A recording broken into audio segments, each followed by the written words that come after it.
Welcome to Tiana's World today. We're diving into an exciting new story, the tale of the missing ring. When a priceless ring vanished from Emperor Akbar's grand court, only the clever Birbal could uncover the truth, proving once again that wit is mightier than fear. Don't forget to subscribe for more fascinating stories. Emperor Akbar was known across the world for his wisdom, courage, and grandeur. His court glittered with the finest gems of intellect, poets, scholars, artists, and most notably, his witty and beloved minister, Birbal. One morning, after a lavish court ceremony, Akbar realized something unusual. His precious royal ring was missing. This wasn't just any ring. It had been gifted to him by a king from a distant land and was considered a symbol of eternal friendship and power. Alarmed, Akbar immediately summoned his ministers and guards. "Someone among you has stolen my ring," the emperor said, his voice sharp but calm. "I want it found before the sun sets today. Whoever is guilty must confess now, and I will show mercy." The court fell into stunned silence. The ministers looked at each other nervously. The guards shuffled awkwardly. Nobody moved. Akbar's eyes narrowed. He knew that fear alone would not reveal the thief. He needed someone smarter, someone sharper, and there was only one man for the task.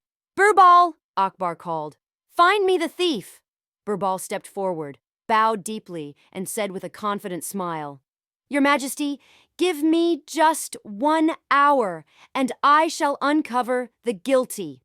Akbar agreed, watching curiously as Birbal set his plan into motion. The clever plan. Birbal requested that the court assemble in a private chamber.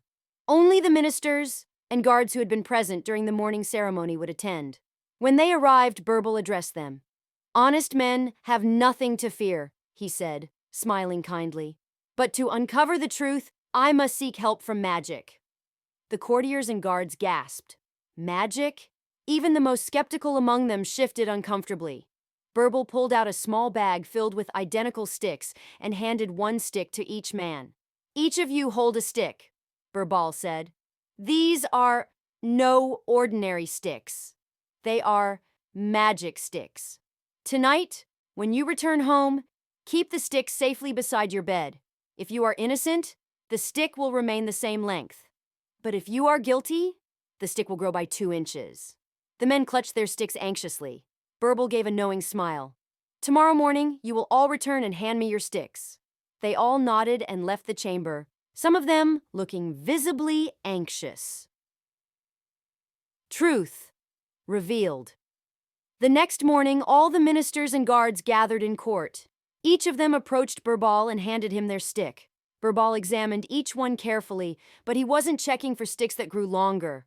Oh no, Birbal had a different expectation. He held up one stick and bowed before Akbar. "Your Majesty, here is the thief!" Everyone gasped. The man turned pale. But how?" Akbar demanded, genuinely intrigued. Birbal smiled and said, "It was simple. The guilty man feared that his stick would grow overnight. So, thinking he could trick magic itself, he cut 2 inches off his stick before returning it." He pointed to the man whose stick was noticeably shorter than the others. Caught and humiliated, the man fell at Akbar's feet, begging for forgiveness. Akbar, though disappointed, admired Birbal's cleverness. "As promised," Akbar declared, "the punishment shall be lighter because of your confession. But remember, betrayal once is a heavy stain to bear." The thief was removed, and the court celebrated Birbal's brilliance.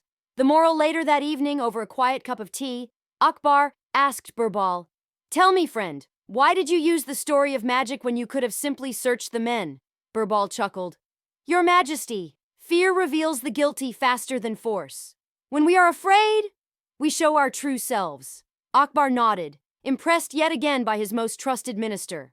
Thus, once again, Birbal proved that intelligence, patience, and a deep understanding of human nature could solve even the trickiest of problems, sometimes even faster than the sharpest sword. Moral of the story: fear often exposes guilt more quickly than punishment can. Truth will always find its way.